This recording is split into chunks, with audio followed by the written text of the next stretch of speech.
Tamee Harrison and welcome to another episode of Mix. Now, LA's Chinatown has always been a paradise for food and drink lovers, and today we are visiting a landmark venue that was established in 1868. And this place used to be a hotspot for celebrities like Frank Sinatra, Judy, Garland and Gary Cooper.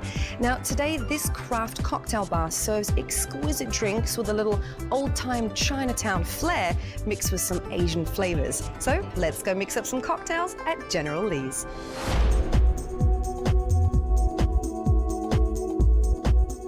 General Lee's is a historic bar where we serve apothecary-style cocktails.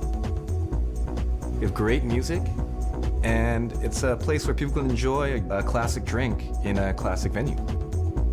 Apothecary-style cocktails are a little bit more medicinal-based, so we tend to use a lot of herbs, spices. We do our in-house bitters, tinctures. We source a lot of ingredients from Eastern flavors, per se, and we definitely have a medicinal feel to some of our cocktails. All right, everybody, I am in General Lee's, and this is Garrett, and you are gonna whip up something for me now. What is it? This is a cocktail called the General 75. General 70. Okay, wait a minute. I've seen the menu. That is not on the menu. It's true. This is actually this is a cocktail that was on our first cocktail menu when we first opened. In 1868.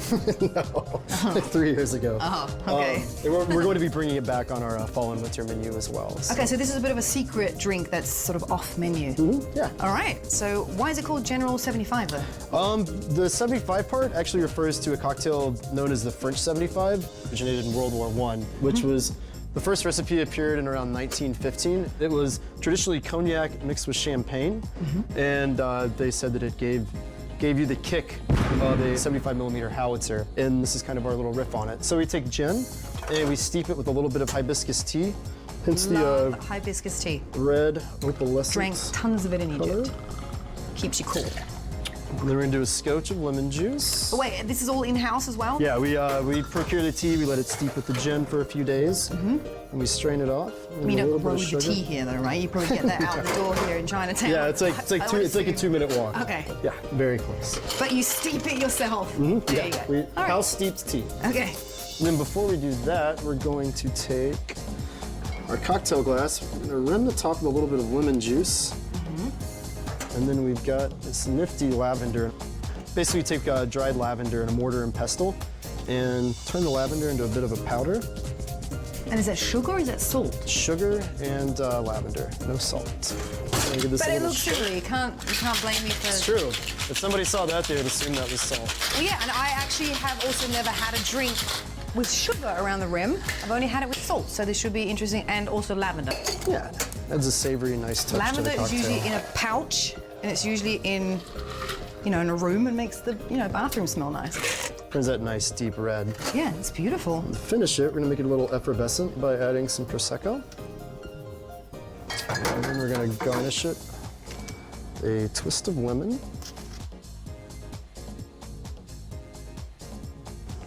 And there we go. And then you drop it in? Yep, and that's Okay. the General 75. All right. To the General. Let's try this.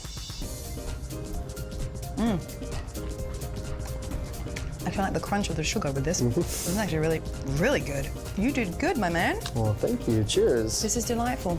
Bottoms up. Cheers, everybody. General 75. Thank you very much, Garrett. You're welcome. This is yummy. There's so much to tell about General Lee's. I'm really fortunate to be part of a family-run restaurant that started in 1868 in Los Angeles. My great-grandparents came here. We first were established on a little street off Alameda called Marchesalt Street. And then when Union Station was built, we had to move out of the way. So by 1938, we broke ground here, which is known as Central Chinatown. So fortunately, our family has been known as the first Chinese restaurant in Los Angeles, and to this day, we hold this historical landmark, and it's part of our rich history. I'm going to be making the Chinatown Syndrome, which is basically just an embittered version of an old fashioned. We're going to use 3 of my favorite things, which is coffee in the form of a cold brew Demerara syrup, a little Amaro, which we'll get to, cream sherry, and rye whiskey. So First step is just a little bit of this cold brew Demerara syrup that we make in-house. Just like your sugar for an old-fashioned, but it's going to bring out the coffee. Speaking of coffee, Chinar 70, it's an overproof digestif.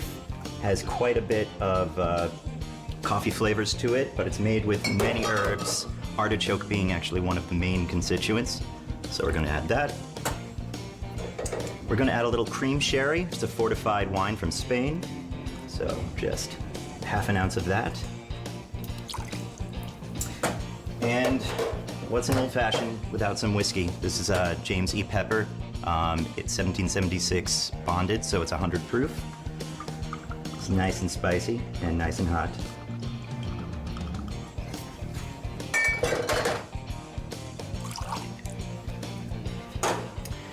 So we are going to build this just like a regular old-fashioned, and add a little chunk of hand-cut ice. It'll keep the drink diluted to a minimum, but still chill it, and it also looks really pretty. Good, so we'll let that sit for a second, let it cook, as we say. And then we're going to prep a little swath of orange peel, express the oils over it, give it a nice nose. There you have it, the Chinatown Syndrome.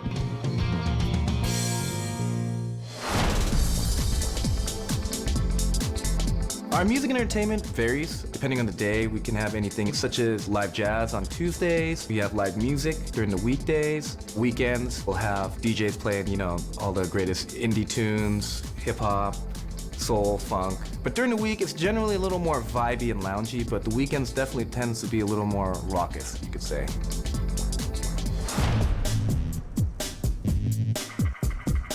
Next cocktail we're going to be making is a cocktail called the Mistress. It's kind of a Manhattan variation. We're going to use 1.5 ounces of rye whiskey, which kind of stands up a little more in my opinion. Some people like them with bourbon. I'm a big fan of rye myself. This is sweet vermouth. I'm going to use a little bit of Amaro. This is Averna. Say a Sicilian Amaro. One of the weird things about Amaros is they normally don't really tell us what's in them. So I can't really tell you a whole lot about what's actually going on in there. And we're going to use a little bit of orange bitters. Just going to get a quick stir.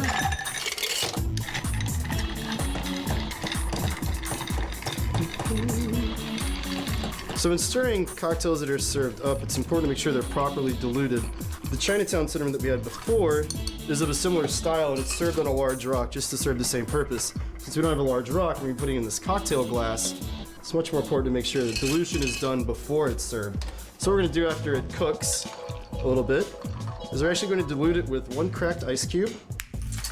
We'll crack with a serving spoon. Then give it a quick turn. From there, strain it to our cocktail glass.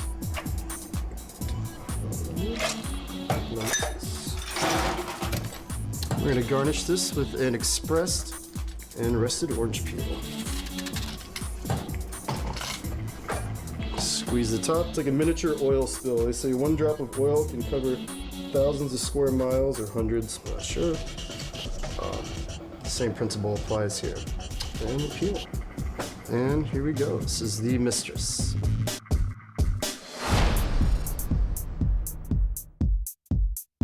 What would I like my guests to experience? I would like them to come in, have a craft cocktail that they can't find anywhere else, listen to great music, and enjoy the space for what it is, because there's a lot of rich history that you can experience just by sitting down, having a cocktail with some friends, and, you know, having a great time. So we have a lot of Polynesian themes here as well, so we're no strangers to tiki. This is our riff on a little tiki variation of a Hemingway daiquiri. Obviously with a twist, it's going to be called the Blush Crush. So first things first, use a little fresh lime juice. And this is an equal parts drink, so everything is going to be 3/4 ounces. Then we have a little Aperol, which you're normally used to in a spritz. It's a nice, bright, citrusy cordial.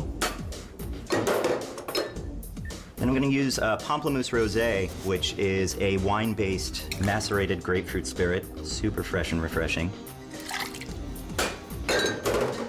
And we're going to finish because what tiki isn't right with a rum, with 110 proof agricole rum, and agricole is different from normal rum in that it's actually from the French West Indies. It's made from fresh sugarcane, a lot like cachaça, where most other rums are made from molasses. So it's got a nice funk to it, and it's 110 proof, which doesn't hurt.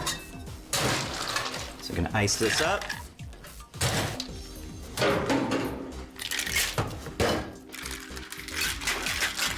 Give it a thorough shake, whip it up.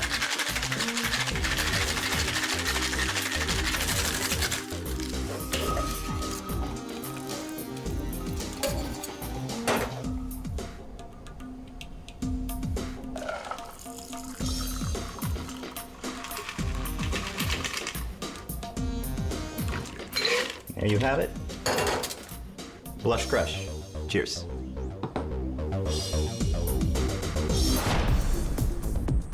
I feel like we're at the vanguard of a real progressive movement in Old Town Chinatown right now, and that's a really, really exciting time that we can offer something new to the community, yet still pay an homage to something very old and historic with integrity. I feel that that's something that isn't really readily available to a lot of places. Garrett, what are we making? We make a cocktail called the Heaven. It's a cocktail we like to give to people when they come in if they've never been here before. When It's they need easy- a bit of heaven. Oh, totally. You know? It works. Yeah. Works very well. Well, I'm excited. What do I need? Shifton. There you go. Okay. And a jigger. So we're clearly going to be shaking something. So this is gonna be a 1.5 ounce pour. This guy is already set up for that. So you just have to fill this up with gin and dump it into the tin. To the B-R-I-N. No poem All right. intended, I'm sorry. Okay, it's fine. We're a humorful show. Did it. Yeah. Boom. All right, and then this is a green tea cordial. You're gonna do the same amount. Is this in-house? Yes, so we brew green tea. We mix it with lime juice, a little bit of sugar. Ooh. And it's just shaken and strained on the rocks and Okay. go. So it's going to be a little sweet and sourish. Yes, it's designed to be super approachable. So if you like bitter cocktails or sweet cocktails, it's kind of designed to be a crowd pleaser cocktail, essentially. Piece of heaven, basically. Yep. Then All we'll right. put some ice in there. Okay. You ready to put ice in? Got A it? full scoop? Yes. Like that? Sure. Yeah. Okay. That's not right. That's good. Oh, one went to the side. Ice melts. There you go. It's cool. Ice Am I good there? All right. And shake time. Shake it. This is how I get my daily workout, you see. If I can figure out how to do it with my legs, it would be even better. But haven't gotten there yet. Haven't gotten there yet. Should be Good? sufficient. Yeah. One more. Good luck. A rocks glass here. Okay, no, see, I'm always afraid of that. That's the bit I still The need trick to... is to shake it like this and not like this. Well, thanks for telling me after I'd shaken it. And now you're gonna strain it into there with the strainer. All right. All right. And you got this. So, okay, my portions were on point. They were. So to say. Are we gonna put some ice in here or something? Of course, yeah. Okay. Thought I did something wrong. Yeah, we like to put ice in afterwards because if we pour it over the ice, even in that short duration of time, it's going to dilute. So it's not going to pop as much. So if you wait till the very last second to put ice in, and then you just give it to the customer, it's going to taste more bright and refreshing. Oh, see? Learn something new. Well, we'll see if your measurements are right. Ooh. Yeah? I Yeah. could probably fit one more in there, but it's good. Yeah. And then a lime wheel. A lime wheel. Just tuck it into the side. Tuck it in the side. And that's Like your that? heaven. Yep. That's it? That's my heaven? That's your heaven, darling. Let me be the judge of my heaven. Refrescante. It's good. It's actually really good. It's very refreshing. It doesn't taste very alcoholic, though. Yeah, that's a bit of a problem we found. It gets It gets funny real quick. People really like it a lot. Yeah, you can quaff that. It gets funny real quick in Yeah, here. that's a quaffable adult beverage. Oh, okay. Well, there you go. Bottoms up, everyone. Cheers. All right, everyone. That is a wrap here at the historic General Lee. But are you excited about the next place we're going? I know I am. So don't you go anywhere.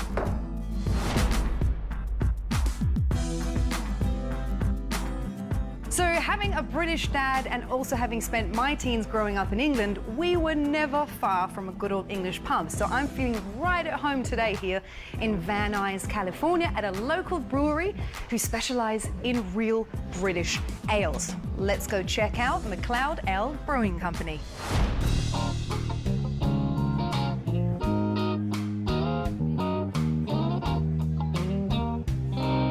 MACLEOD Ale Brewing Company is a humble little brewery in the neighborhood of Van Nuys in North LA.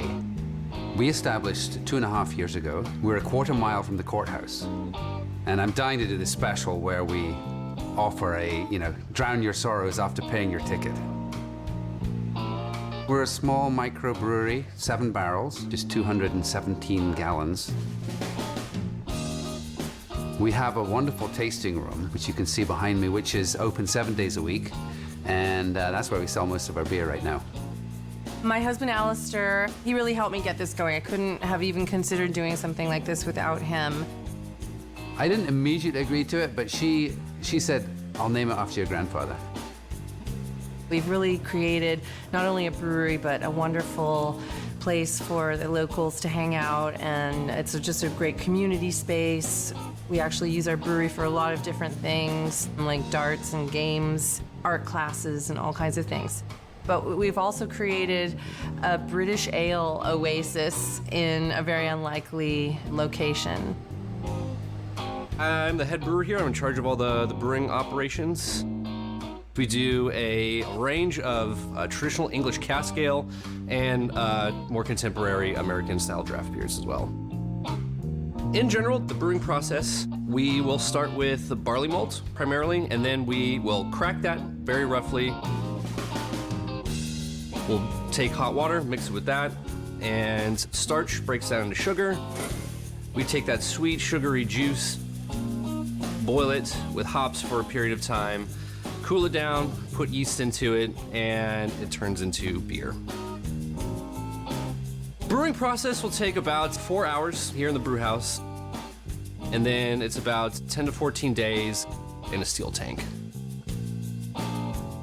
Basically, it's a not-so-cold beer and a not-so-fizzy beer, and smooth and goes down easy. A good working man's beer, the kind of beers you can actually have at lunchtime. So I'm here now with Josiah, and we are going to taste some ales. We're going to drink some beer.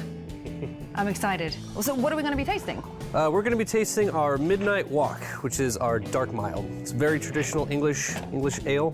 Midnight Walk. Is this one of your favorites, or one of the more popular ones? This is one of here? the ones that I drink a lot of here at the pub. It's very light in alcohol. It's only 3.4%, but it still has a lot of body and flavor to go behind it. It is actually very, very tasty. The thing that I notice about this is that it's not very carbonated. Yeah, you'll notice that with all of our cask ales. Traditionally, the carbonation is much lower, and they're served at a slightly elevated cellar temperature. So instead of your standard 38 degrees that you get, a normal craft beer at a bar, these are served at 51 degrees. So. And that's what my dad always says, because my dad is British, and he always wonders about Americans drinking their beer so cold. Right. And he doesn't understand. He always says it has to be room temperature. And so yeah, in the aroma, you're going to get a lot of caramel, just a little bit of roast. It smells really, really delicious, actually. This looks stronger than it actually tastes. Yeah, which it is looks kind dark, of but it odd. tastes kind of light, but still kind of caramelly and toffee-like at the same time. Delicious, delicioso. I say we go on to the next one. I'm excited for another one. I know, it sounds like I'm really greedy right now. It's like, okay, this is great, next. No, it's actually very, very delicious. It's actually light and would go well with some fish and chips. So this is our Little Spree Yorkshire-style pale ale. So this is a very straightforward beer. It's basically just nothing but our imported base malt that we use, and then to that we add just a little bit of unmalted flake barley to it to give it this nice froth on top. It tastes a little citrusy. You're absolutely right, because through the mid part of the boil, we'll add some of our Kent Goldings hops, which is where you get that little bit of citrus component. And then at the very end, we use our Styrian Golding hops, which rounds it out with a little bit of herb and spice. I like it, it's very crisp. It's actually got a great aftertaste too, because it's got a very fresh, you're just walking away, you're just wandering off. I feel tempted to jump behind the bar and pour myself a pint myself, to be honest.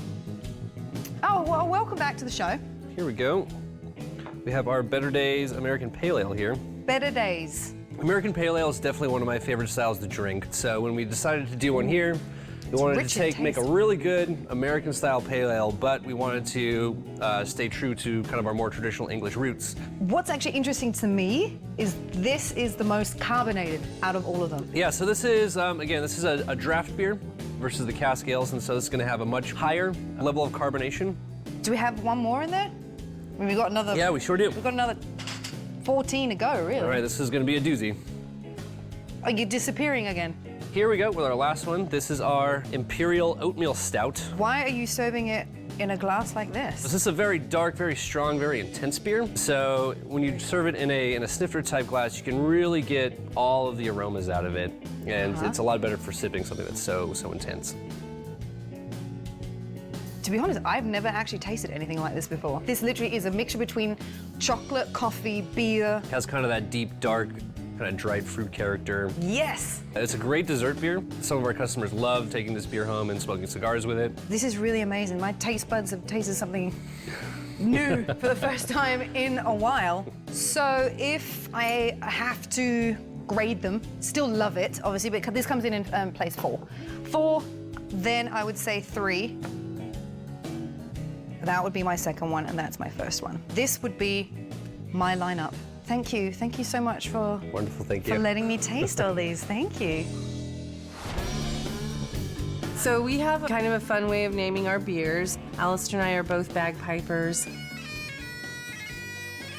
And I always had this idea that we would perhaps name the beers after bagpipe tunes. And that's turned out to be a really fun thing for us. Anytime I come across a tune name that might make a great beer name, I put it on the list, and then when we have a new beer that needs naming, we kind of go down our list and see if one would fit.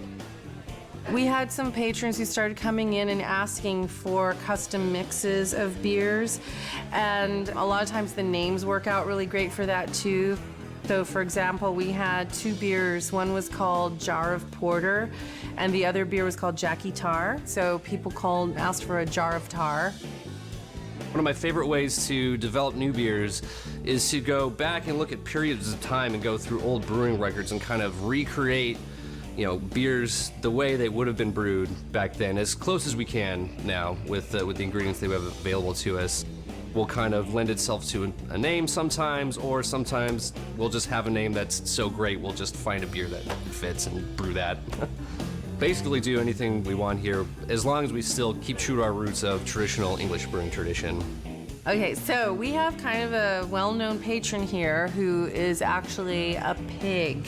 Her name is Rosie Von Bristle Butt. One of the things that we have here that's kind of unique is that we have peanuts in the shell and people can throw them on the floor. Rosie just goes around rifling through the peanut shells all evening with her little tail wagging. She's kind of like the unofficial mascot of MACLEOD Ale. We have a fun thing called Buy a Friend a Beer. Basically, you can come in here, think of a friend who you would like to introduce to our beer, buy a pint, their name will go on the board, and when they come in at a later date, they can claim their beer. We have a huge list of names of people waiting to come in, including some celebrities. I believe Barack Obama is, we're waiting for Barack to walk in because we know that he loves beer. I mean, he brewed beer in the White House, for heaven's sake, so I think he's a good candidate to come by and experience some of our ale. Okay, guys, I am now here with good old Stephen. Now, Stephen, I've heard that patrons actually come in and create their own beer. They can mix and match and create their own drink, right? Yep. So that's what you're going to be doing for me right now. We're going to be mixing a couple of things. Yep. What are we going to be mixing? Well, first we're going to start off with our version of Black and Tan. First starts off with a half pint of our pale ale. And today we're going to be using our porter on cask. So it's going to create a really nice blend between some dark malty beer and a little bit of a lighter, refreshing hoppy beer. So this is already mixed together? Is that what this is, a creation? I'm going to be mixing it by hand. So by using this spoon, it's going to break the surface tension. So it allows it to layer half and half, which is another way you actually order a Black and Tan. It's also called a half and half too as well. I have to ask you about the spoon. Yeah. What's going on here? why does it need to be bent? So you can place it into the glass a little bit more efficiently, and it lays right over the top, and it just is easier for you to hold as you're pouring the dark beer. So it just flows over the top. It flows over the top rather than going into one specific area, which allows it to layer much more efficiently. So it distributes a lot. Oh, look at that. Wow, okay, so what do we have in here now? The bottom is... The bottom's our pale ale called Better Days. The top is our... That was one of my faves. Oh, yeah, that's One what of I my heard. The top is our the Black Bear. It's a English-style session porter. Okay, and this does not get mixed together? Eventually, as you're drinking it, it will mix, but it starts off layered that way, and then as you're drinking it starts off malty, and then the pale ale is going to come through, and it's going to end very refreshing and nice and dry. All right, well, let's see how this ends. Okay, let's try this. Cheers. I like it. And it kind of looks like a Diet Coke right now. Doesn't taste like one, though. I can definitely assure you that. All right. See, my question is, what would excite me, to be totally honest, is if I could make my own little Tamee concoction. Can I do that? Yeah, of course, of course. Commonly, people just, pick two different beers because we use a lot of the same yeast strains. So if you do mix two, you can create your own concoction, and the beer sometimes can turn out pretty good. All right, well, let's swap places. Yeah. Well, I'm gonna mix this in here for now. All right. So you can, if you Now hold that's it. all I want from this one. Oh, okay, yeah. I know what I'm doing here. Where are you going next? I think a little bit of Little Spree. I did like that. What do you think? Let's do it. Yeah. Like that? Oh, like this? Yep, just like that. It's where all the nice aromatics come out of. See, beautiful coloring, if I may say so myself. And I think we now need to mix a little bit of this in here. So this is the Tamee Harrison concoction. Looks interesting. It's got a great color, yeah. It's good. Yeah, you think? All right, let's see how this goes down. It's actually really good. Taste that. Let me try it. I think I did a good job. I think we just found ourselves a new one to put up on the menu. It's actually really good. It's super refreshing. It's malty, but it's got a little citrus and sweetness to it. It's right? kind of cool. I might have another sip. Yeah, have another sip. I think that's actually, you know what? I'm just surprised myself.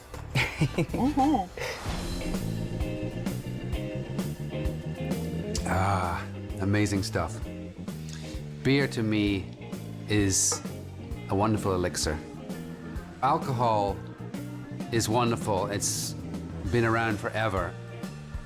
But beer is the most diverse, awesome beverage that one can consume. So I support beer. Beer definitely brings people together. In opening this type of brewery where we serve a lot of British-style ales, it's been a wonderful experience for me to watch that kind of community develop right here in Van Nuys. According to William Shakespeare, for a quart of ale is a dish for a king.